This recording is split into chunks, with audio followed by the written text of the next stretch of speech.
ಜೂನ್ನಲ್ಲಿ ಚುನಾವಣೆ ನಡೆದಿದ್ರೆ supreme court ಮೊರೆ. ಪಶ್ಚಿಮ ಪದವೀಧರರ ಚುನಾವಣೆ ಪೂರ್ವಭಾವಿ ಸಭೆಯಲ್ಲಿ ಮೋಹನ್ ಲಿಂಬಿಕಾಯಿ ಹೇಳಿಕೆ. ಪ್ರತಿ 6 ವರ್ಷಕ್ಕೊಮ್ಮೆ ಜೂನ್ನಲ್ಲಿ ಪದವೀಧರ ಕ್ಷೇತ್ರಗಳಿಗೆ ಚುನಾವಣೆ ನಡೆಯುತ್ತದೆ. ಅದರಂತೆ ಈ ವರ್ಷವೂ ಜೂನ್ನಲ್ಲಿ ಚುನಾವಣೆ ನಡೆಯಬೇಕು. ಆದರೆ ಚುನಾವಣೆ ಆಯೋಗ ಅಕ್ಟೋಬರ್ನಲ್ಲಿ ಚುನಾವಣೆ ನಡೆಸಲು ಸಿದ್ಧತೆ ಮಾಡಿಕೊಂಡಿದೆ. ಜೂನ್ನಲ್ಲಿ ಚುನಾವಣೆ ನಡೆದಿದ್ರೆ ನಾವು ಸುಪ್ರೀಂ ಕೋರ್ಟ್ ಮೊರೆ ಹೋಗಿ ನ್ಯಾಯಕ್ಕಾಗಿ ಹೋರಾಡ್ತೇವೆ ಎಂದು ಪಶ್ಚಿಮ ಪದವೀಧರ ಕ್ಷೇತ್ರದ ಕಾಂಗ್ರೆಸ್ ಅಭ್ಯರ್ಥಿ ಮೋಹನ್ ಲಿಂಬಿಕಾಯಿ ಹೇಳಿದರು. ರೋಣ ಪಟ್ಟಣದ ರಾಜೀವ್ ಗಾಂಧಿ ಆಯುರ್ವೇದ ಮೆಡಿಕಲ್ ಕಾಲೇಜಿನಲ್ಲಿ ಸಭಾಭವನದಲ್ಲಿ ಹಮ್ಮಿಕೊಂಡಿದ್ದ ಚುನಾವಣೆ ಪೂರ್ವಭಾವಿ ಸಭೆಯಲ್ಲಿ ಅವರು ಮಾತನಾಡಿದರು. ಪಶ್ಚಿಮ ಪದವೀಧರ ಕ್ಷೇತ್ರದಲ್ಲಿ 3 ಲಕ್ಷಕ್ಕೂ ಅಧಿಕ ಪದವೀಧರರು ಇದ್ದಾರೆ. ಆದರೆ ನೋಂದಣಿ ಮಾಡಿಕೊಂಡವರು ಕೇವಲ 1 ಲಕ್ಷ ಮತದಾರರು.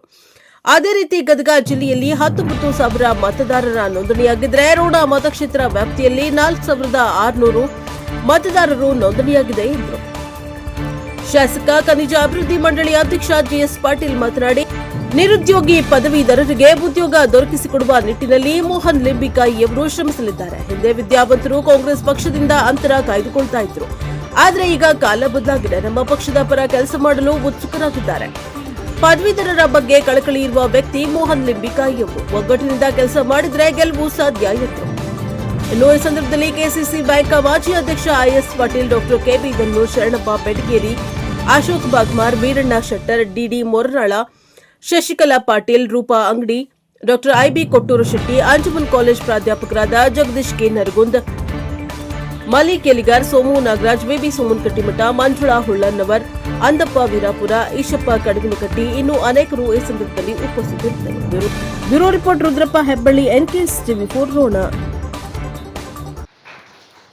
ಈಗ ಕಾಂಗ್ರೆಸ್ ಚುನಾವಣೆ ಇದ್ದಾಗ ನಾವು ಊರು ಅಡ್ಡಾಡಿ ಯಾವ ರೀತಿ ರಿಜಿಸ್ಟ್ರೇಷನ್ ಮಾಡಿದ್ವಿ, ಕಾಂಗ್ರೆಸ್ ನಾವು ಟಿಪಿ ಹಾಕೊಂಡು ಪ್ರತಿಯೊಂದು ಗ್ರಾಮದಲ್ಲಿ ಕೂಡ ಡಿಗ್ರಿ ಮುಗಿಸಿರ್ತಕ್ಕಂಥ ಯುವಕರು ಯುವತಿಯರು ಏನಿದ್ದಾರೆ ಪ್ರತಿಯೊಬ್ಬರಿಗೂ ನಾವು ಅಪ್ರೋಚ್ ಆಗಿ, ನೀವು ಆಗಲೇ ಹೇಳಿದ್ರಿ, ನೀವು ಅನೇಕ ಸಾಧನೆಗಳನ್ನು ಹೇಳಿದ್ರಿ ಸರ್, ಅದೇ ರೀತಿಯಾಗಿ ಅವರಿಗೆ ನಿಮ್ಮ ಸಾಧನೆಗಳನ್ನೆಲ್ಲ ಹೇಳಿ ಕನ್ವಿನ್ಸ್ ಮಾಡಿ ಅವ್ರ ಮತ ನಿಮ್ಮ ಪರವಾಗಿ ನಾವು ಹಾಕಿಸ್ತೀವಿ ಅಂತ ಹೇಳಿ ಈ ವೇದಿಕೆ ಮುಖಾಂತರ ನನಗೆ ಮಾತು ಕೊಡ್ತೀವಿ.